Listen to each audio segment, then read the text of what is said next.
Hello বন্ধুরা, চলে এসেছি একটা নতুন ভিডিও নিয়ে। তো আমরা যে সকাল সকাল উঠে চলে এসেছি, এখন আমরা কিন্তু ট্রেনে উঠে পড়েছি। তো আমরা যাচ্ছি রামপুরহাট, আর সেখান থেকেই যাব আমরা তারাপীঠ, মানে মায়ের পুজো দিতে। আর আমরা কালিয়াগঞ্জ থেকে এই ট্রেনটাতে উঠেছি। এটা হচ্ছে রাধিকাপুর কুলিক এক্সপ্রেস, হাওড়া অবধি যায়। তো আমরা রামপুরহাটে নেমে যাব, আর সেখানে গিয়ে কিন্তু আমাদেরকে আবার অটো বা টোটো করে যেতে হবে, যেহেতু আমরা তারাপীঠ স্টেশনে নামছি না আর এই ট্রেনটা যায় না। তো এখান থেকে আমরা জেনারেল ট্রেনের টিকিট কেটেছি, সেটা এক একজন প্রতি লেগেছে 95 টাকা করে। আমাদের ট্রেনটা কিন্তু এখান থেকে ছেড়েছে সকাল 6টার সময়, আমরা ওখানে পৌঁছাবো 11টার মধ্যে। তো 5 ঘন্টার জার্নি। তোমরা দেখতে থাকো আমরা কিভাবে তারাপীঠ যাচ্ছি, তারাপীঠ গিয়ে কিভাবে পুজো দিচ্ছি, পুরো সাইট সিইং।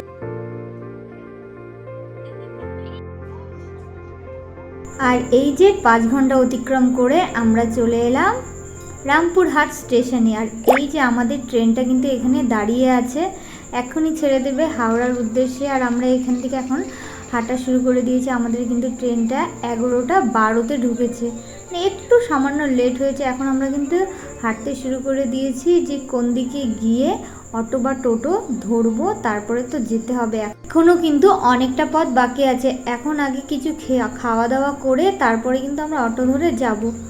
আর তার আগে এই যে এখানে আমরা একটু দাঁড়িয়ে আছি, যে কোন দিকে যাব সেটাই ডিসিশন নিচ্ছি। এই যে স্টেশনটা গোটাটা তোমাদের দেখিয়ে দিলাম। এখন কিন্তু আমাদের খাওয়া দাওয়া কমপ্লিট হয়ে আমরা কিন্তু বেরিয়ে পড়েছি। এই অটোটা নিয়েছি আমরা, আর এই ড্রাইভার দাদাটা আমাদের কাছ থেকে কিন্তু 250 টাকা নিয়েছে। এখানে অটো রিজার্ভ কিন্তু 250 টাকা, এটাই আমরা শুনেছি। আর যদি তোমরা জনপতি যেতে চাও রিজার্ভ না করে, তাহলে কিন্তু 50 টাকা করে। আমরা 4 জনের রিজার্ভ করে নিয়েছি। এখানে টোটো আছে, আমি আগে জানতাম, ভিডিও দেখে এসেছিলাম, কিন্তু এখানে এখন বলে টোটোর পারমিট নেই রাস্তায়। পরে কিন্তু আমরা বিষয়টা জানতে পেরেছি, যেখানে টোটোতেও যাওয়া যায় কেটে কেটে। আর কেটে কেটে গেলে কিন্তু তোমাদের অনেকটাই কম পড়বে। কেটে কেটে গেলে 20 টাকা করে পড়তে পারে বা 30 টাকা এরকম পড়বে। তো আমি সঠিক এটা পরে জানতে পেরেছি যখন আমাদের ঘোরা হয়ে গেছে। তো প্রথমবার এসেছি, তো একটু তো ঠকতে হবে, এটা সবাই জানে, এর জন্য ঠকেছি বলতে গেলে। আর আমরা চলে এসেছি আমাদের গন্তব্যস্থল তারাপীঠে। আর এখন আমাদের অটো থেকে সব কিছু নামিয়ে নেওয়া হচ্ছে। আর এই যে দেখতে পাচ্ছ তোমরা, এটা হচ্ছে মায়ের মন্দিরের এক্সিট গেট বলতে পারো, যেটা দিয়ে বাহির পথ। তো এই গলিটাকে বলে ভিআইপি কলোনি।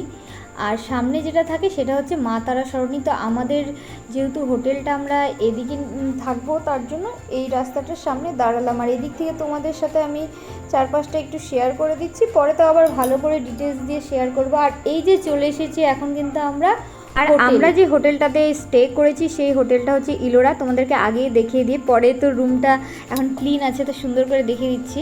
এই যে এখানে কিন্তু ফ্রি ওয়াইফাই আছে, আর এসিও আছে, নন এসিও আছে। তোমরা এসি নিলে 1500, নন এসি নিলে 1300। তো আমরা প্রথম দিন এসি নিয়েছিলাম, তারপরে আর প্রয়োজন হয়নি, তো নেইনি। 1300 টাকা করে পড়েছে। আর দেখতেই পাচ্ছ রুমে 2টো বেড আছে, আর এখানে কিন্তু 6 জন ঘুমানো যাবে খুব আরামে। কিন্তু আমরা 4 জন ঘুমিয়েছিলাম, আর অনেকটা জায়গা ছিল। এখানে কিন্তু জগ আছে জল খাওয়ার জন্য, আর এখানে একটা আয়নাও আছে, ড্রেসিং টেবিল, আর এখানে জামা কাপড় রাখার জন্য একটা আলমারি আছে। তো আলমারিটা আমরা ব্যবহার করিনি, যেহেতু অনেক দিন মনে হয় ব্যবহার হয় না, তখন থেকে দুর্গন্ধ বেরোচ্ছিলো। আর রুমটা দেখো কতটা পরিষ্কার। আর এখানে আমাদের একটা করে ব্ল্যাঙ্কেটও দিয়েছে ইউজ করার জন্য, আর বাথরুমটাও কিন্তু পরিষ্কার ছিল। তো রুমটা আমার খুব ভালো লেগেছে, সার্ভিসও খুব ভালো, আবার এসে এসে পরিষ্কারও করে গেছে। তোমরা চাইলে থাকতে পারো। আর এখন আমরা কিন্তু চলে এসেছি হোটেল সংগ্রামে। এটা একদম ভেজ হোটেল, এটা আমি কিন্তু ম্যাপ থেকে দেখে এসেছি। আর এখানকার রান্নাবান্না কিন্তু আমার খুব ভালো লেগেছে।